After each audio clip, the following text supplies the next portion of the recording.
ASJ Ganesh मंदिर पिपलानी में समस्त मराठी भाषिक एवं महाराष्ट्रीयन परिवार द्वार चैत्र शुद्ध प्रतिपदा के अवसर पर मंदिर प्रांगण 31 फीट ऊंची गुड़ी की प्रतिष्ठा करके सनातन सांस्कृतिक परंपरा अनुसार हिंदू नव वर्ष का त्योहार मनाया। क्या अवसर पर समस्त स्त्री एवं पुरुषों ने परंपरागत परिधान धारण किए हैं। कार्यक्रम प्रातः 6:30 पर सूर्योदय के समय शंखनाद एवं सूर्य को देने के साथ आरंभ हुआ। उसके ऊपर का भाग 3 किलोमीटर लंबी प्रभात फेरी का कार्यक्रम किया गया, जिसमें सभी ने उत्साह से भाग लिया।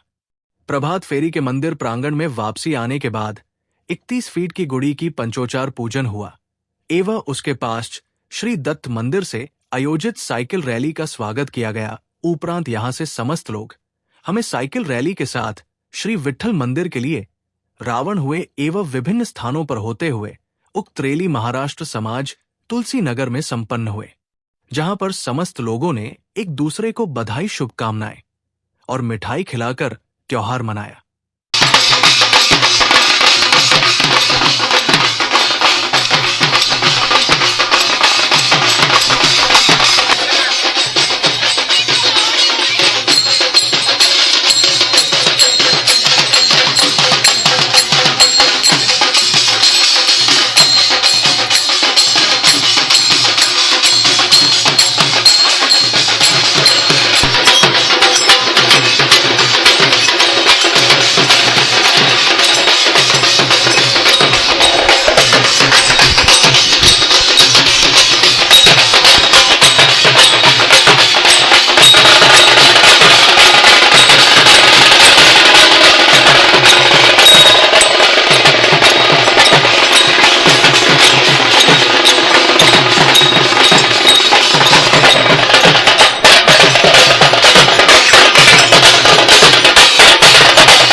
नमस्कार, मी अमित अभ्यंकर, मराठी सांस्कृतिक मंडळ आणि गणेश मंदिर समितीमध्ये सांस्कृतिक सचिव आहे।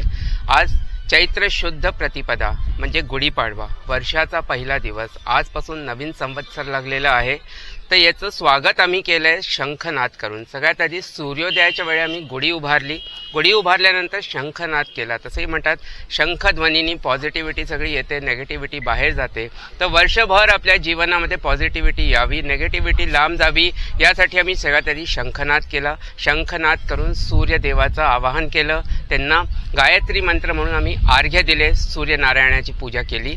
त्यानंतर शांती मंत्र झाले आमचे, स्वस्ती मंत्र झाले आमचे। त्याच्यानंतर आम्ही प्रभात फेरीला सुरुवात केली।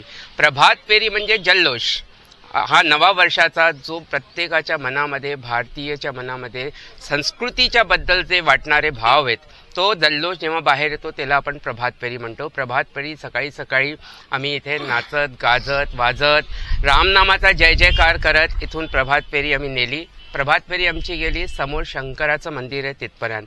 शंकराच्या मंदिरामध्ये प्रभात फेरीचं भव्य स्वागत झालं। स्वस्ती मंत्र आणि आरती करून त्यांनी आमच्या गुढीचं स्वागत केलं। तिथे आम्ही घेर धरला, ढोल नगाडे वाजवले, ताशा वाजवला। तिथून प्रभात फेरी परत फिरत आली गणपती मंदिरामध्ये। गणपती मंदिरामध्ये इथे ब्रह्मध्वज म्हणजे गुढी जी उभारलेली होती त्याची पंचोपचार आम्ही पूजा केली। पूजा केल्यानंतर एकदा रामरक्षाचं पठण झालं आणि मग आता तीर्थप्रसाद आलाय। तर जसं हे नववर्ष आलंय तसंच दणदणीत वर्षभर राहो आणि सगळ्यांना नववर्षाचा चांगला प्रतिसाद मिळो, नववर्ष सगळ्यांकरता चांगलं असावं, या शुभेच्छा मी सगळ्यांना देऊ इच्छितो। मैं अशोक वानी। आज गुड़ी पाड़वे के उपलक्ष्य में आज भव्य रैली और गुड़ी पाड़वे का क्या विशेष है?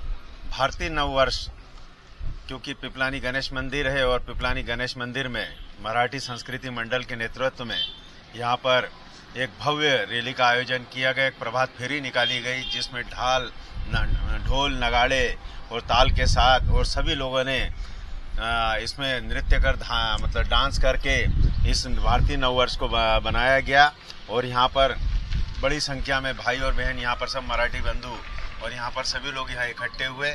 सब लोगों ने मिलके, मैं मध्य प्रदेश ही नहीं, मैं कहता हूँ भारत की सबसे ऊंची गुड़ी 31 फीट पर यहाँ पर गुड़ी फहराई गई और भारतीय नववर्ष बनाया गया।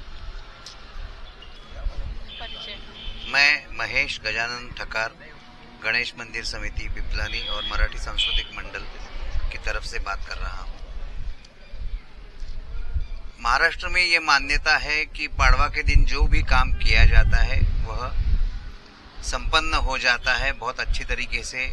उसमें लोगों का सहभाग होता है और इसी उपलक्ष्य में सभी लोगों को लेके भव्य रैली निकाली गई और जिसको प्रभात फेरी का नाम दिया गया था। सूर्य अर्घ्य देने के बाद सब लोग एक साथ मिलके चलना, यही बड़ी बात होती है।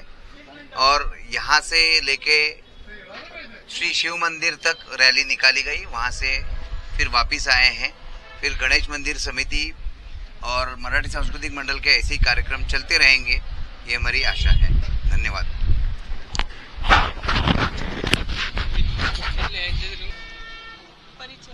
मी विनोद प्रकाश विसे, मराठी सांस्कृतिक मंडळ गणेश मंदिर पिपलानीचा सेक्रेटरी।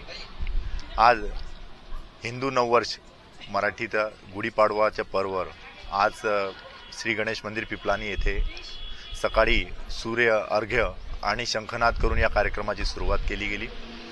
त्यानंतर एक प्रभात फेरी काढून आज भोपाळ काय सर्व पूर्ण भारतामधील सर्वात उंच गुढी जी 31 फीटवर स्थापित करण्यात आली आहे ते आज पिपलानी गणेश मंदिर येथे करण्यात आलेली आहे। हे करून जवळपास आज शेकडो मराठी बांधव या कार्यक्रमामध्ये उपस्थित होते आणि हर्ष उल्हास आणि ढोल नगाड्याच्या तालावर त्यांनी नाचत गात या कार्यक्रमाचा आज हर्षोल्लास साजरा केला आहे। पूर्ण भोपाळमधील प्रत्येक मंडळाचे सदस्य यामध्ये उपस्थित होते आणि दरवर्षी हा कार्यक्रम मोठा होत चाललेला आहे। ही भारतातली सर्वात मोठी गुढी उभारण्याचा मानही हा पिपलानी गणेश मंदिराला मिळाला असं आम्हाला वाटतंय आणि कार्यक्रम हा सुंदर प्रकारे पार पडला।